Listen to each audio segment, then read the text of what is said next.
días, que Dios les bendiga a todos. Estamos aquí en el día lunes, que Dios esté guardándoles y bendiciéndoles. Y bueno, vamos a tener en el devocional el estudio de hoy, en Job capítulo 17, versículo del 1 al 16. Vamos a dar lectura a la palabra de Dios y que Él sea quien nos hable. Dice así: mi aliento se agota, se acortan mis días, y me está preparado el sepulcro. No hay conmigo sino escarnecedores, en cuya amargura se detienen mis ojos. Dame fianza, oh Dios, sea mi protección cerca de ti.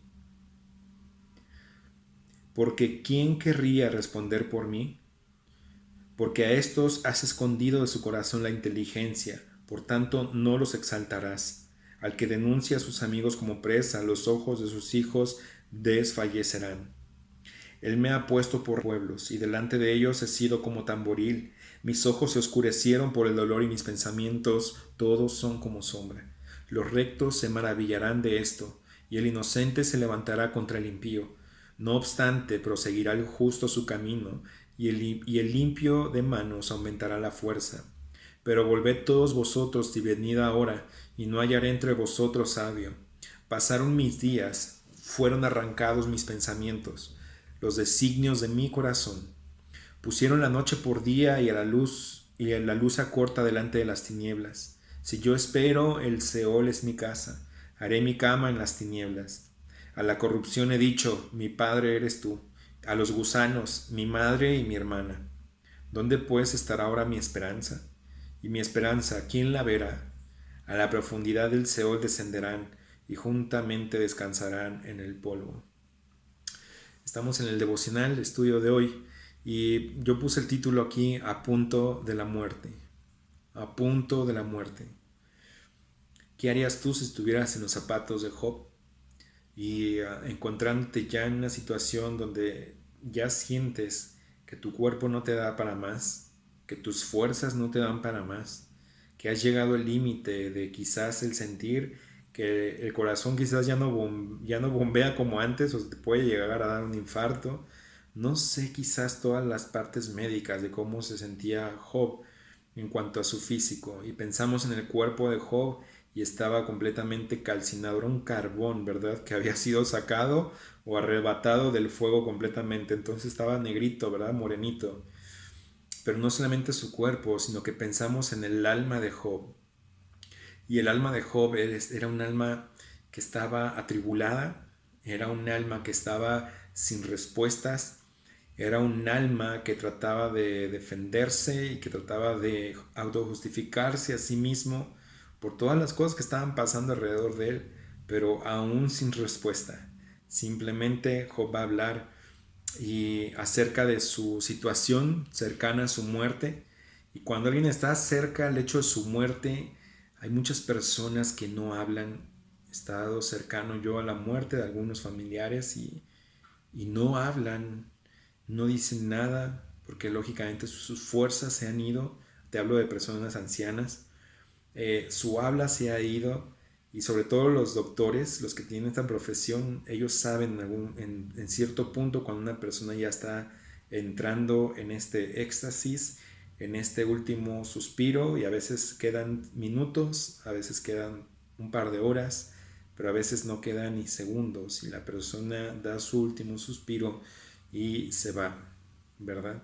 Y esto era lo que Job estaba sintiendo a punto de su muerte. Va a hablar acerca de esto, de su situación cercana, y va a hablar acerca de 4 personas, ¿verdad? Job ya se siente bastante atribulado, no solamente en su cuerpo, sino en sus emociones, en su mente, en su alma, un desfallecimiento y una desesperanza completa.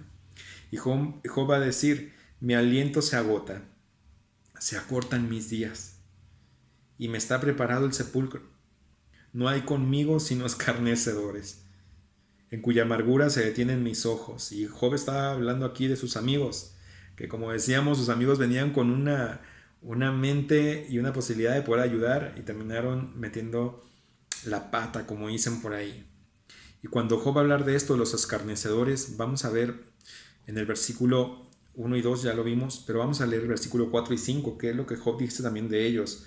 Job dice: porque a estos has escondido de su corazón la inteligencia, por tanto no los exaltarás. Al que denuncia a sus amigos como presa, a los ojos de sus hijos desfallecerán. Y va a hablar de ellos, pero también Proverbios va a hablar de ellos, ¿no? Proverbios capítulo 10, versículo del 18 al 19, léanlo conmigo. Vamos a ir ahí rápidamente. Dice Proverbios lo siguiente. Está Job, Salmos y después está Proverbios capítulo 10, versículo del 18 al 19. Dice así. El que encubre el odio es de labios mentirosos, y el que propaga calumnia es necio. Después dice el 19, en las muchas palabras no falta pecado, mas el que refrena sus labios es prudente. Y aquí dice el versículo 18, el que encubre el odio es de labios mentirosos. Los amigos de Job no lo odiaban. Los amigos de Job no lo odiaban, no estaban en contra de él. Pero sin duda sí sucedió algo en el versículo 19. Ellos tenían una buena intención. Pero el versículo 19 va a decir, en las muchas palabras no falta pecado, mas el que refrena sus labios es prudente. Y alguien va a decir, ¿cómo? ¿Cómo es que los amigos de Job pecaron contra él? ¿Cómo que en las palabras de los amigos de Job se encontró pecado? Bueno, esto lo vamos a ver después, porque incluso Dios le va a pedir a ellos que vayan y se presenten delante de Job, presente ofrendas para ellos y que también haya el perdón de parte de Job para que ellos sean limpios. Pero no nos vamos a enfrascar tanto en aquello, ya llegaremos en su momento, pero vamos a ver que en las muchas palabras no falta pecado, mas el que refrena sus labios es prudente. Hoy, mis hermanos, necesitamos prudencia.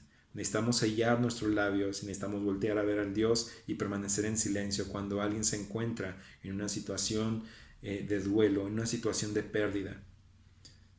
Y aquí tenemos que ver a Job y tenemos que ver a sus amigos. Llegaron con una buena intención, pero sí metieron la pata. Porque aunque hablaron lo correcto y aunque hablaron verdad en cuanto a su conocimiento de Dios, ellos pecaron con sus palabras.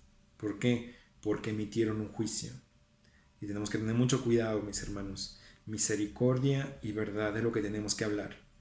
Misericordia y verdad. Cuando hablamos solamente de verdad, se llega a lastimar y se llega a ver que no hay amor en cómo nosotros podemos manejar una situación.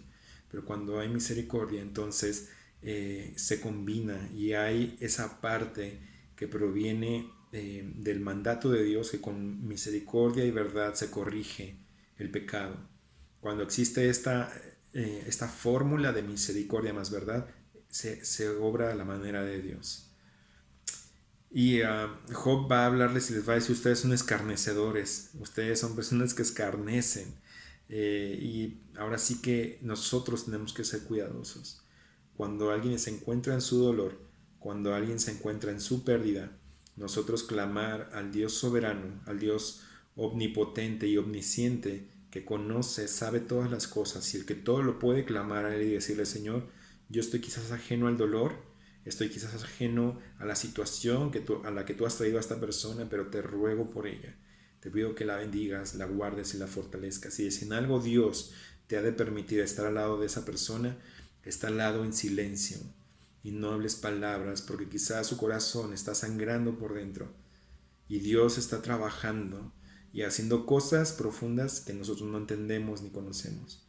Entonces, mis hermanos, no solamente Job va a hablar acerca de estas 4 personas y va a mencionar en primer lugar a los escarnecedores, sino después va a mencionar a Dios en el versículo 3. Y Job va a decir algo importante. Dice, dame fianza, oh Dios, sea mi protección cerca de ti, porque ¿quién querrá responder por mí? Y aquí, como les decía, Job vuelve a clamar a Dios y les dice esto. Y solamente Dios es en quien tenemos que confiar. Y aquí, en segundo lugar, Job se acuerda de Dios. Y quizás debería ser el primer lugar, ¿no? Acordarnos de Dios, pero Job tenía amargura en su corazón por causa de sus amigos. Les llama escarnecedores y lo que ya hemos visto antes. Pero después Job va a hablar también de las demás personas. Estando en su lecho de muerte, Job va a recordar a los que son rectos y que se van a maravillar de esto. El inocente se levantará contra el impío, dice. No obstante, proseguirá el justo su camino y el limpio de manos aumentará la fuerza. Y Job está como argumentando, todos aquellos que están afuera, menos yo, van a seguir viendo así, sabiendo que el justo le va bien, sabiendo que el justo va a levantarse sobre el impío y va a gobernar y va a hacer las cosas de manera correcta, pero yo no. Para mí no, porque hay algo que no sé qué ha pasado en mi vida, no sé qué ha sucedido. Y es importante no poner nuestra mira en las personas, mis hermanos. Es importante dejar de ver a las personas, porque cuando eso sucede, tratamos de autojustificarnos a nosotros mismos y nos condenamos más a nosotros mismos. Tenemos que cuidar de voltear a ver al Señor e ir a su palabra y decirle: Señor, aquí estoy, desnudo, así como entré a este mundo, así me voy, no soy nada, y sin tu salvación no sería nadie, sería el más digno de conmiseración, ¿verdad? El más indigno de conmiseración, ni siquiera la conmiseración sería digna para uno. Pero tenemos que empezar a dejar de ver cómo nos ven los demás. Y por último, Job va a hablar de su condición actual. Pero volved todos vosotros y venid ahora, y no hallaré entre vosotros sabio. Pasaron mis días, fueron arrancados mis pensamientos, los designios de mi corazón. Y va a decir: ¿dónde pues estará ahora mi esperanza? Y mi esperanza, ¿quién la verá? A la profundidad del Seol descenderán y juntamente descansarán en el polvo. Nuevamente, mis hermanos, aquí nosotros necesitamos voltear a ver la esperanza que sí existe y que hay, que tenemos, que es en Cristo. Quizás Job, por la revelación progresiva que Dios iba dando a través de su palabra, a través de su conocimiento para con los hombres en aquellos tiempos, en los tiempos de Job, la revelación iba siendo progresiva. Para Job no le había sido revelado quizás que iba a haber una iglesia que iba a ser el cuerpo de Cristo y que iba a estar predicando el Evangelio. Para Job no le había sido revelado, ¿verdad? Que iba a haber en un futuro un milenio donde Dios va a venir a reinar. Job vivía en base a la información que él tenía, pero sabes, la información y el conocimiento que él tenía acerca de Dios era suficiente. Pero volvamos nuevamente a la realidad de lo que hay en lo espiritual, a lo que se vive en la tierra. Y podríamos pensar: ¿qué diferencia hay entre la realidad y la verdad? ¿Qué diferencia hay entre lo que yo estoy viviendo y lo que sé que es verdad? Y aquí puede haber muchas diferencias. Tú puedes saber la verdad de la palabra de Dios, puedes conocer a un Dios santo, perfecto y justo, pero es imposible que puedas entender todas las cosas acerca de Dios. Sin duda alguna, su verdad, su palabra nos ha sido revelada. Desde Génesis hasta Apocalipsis es la palabra bendita de Dios, es su mente, es la mente de Dios misma hablándonos a nosotros, su voluntad para nosotros. Pero no podemos, mis hermanos, nosotros querer entender todo de Dios y levantarnos como jueces y levantarnos como los sabios del mundo y establecer y decretar y hablar cosas sin sentido, porque a veces nos encontramos ahí pensando que lo sabemos todos. Dios está designando en su soberanía y en su voluntad las cosas tal cual están pasando. ¿Para qué? Para su honra y su gloria, no la mía, no la tuya. Dios quiere que su nombre sea glorificado y su gloria Él no la va a compartir con nadie. Es su gloria.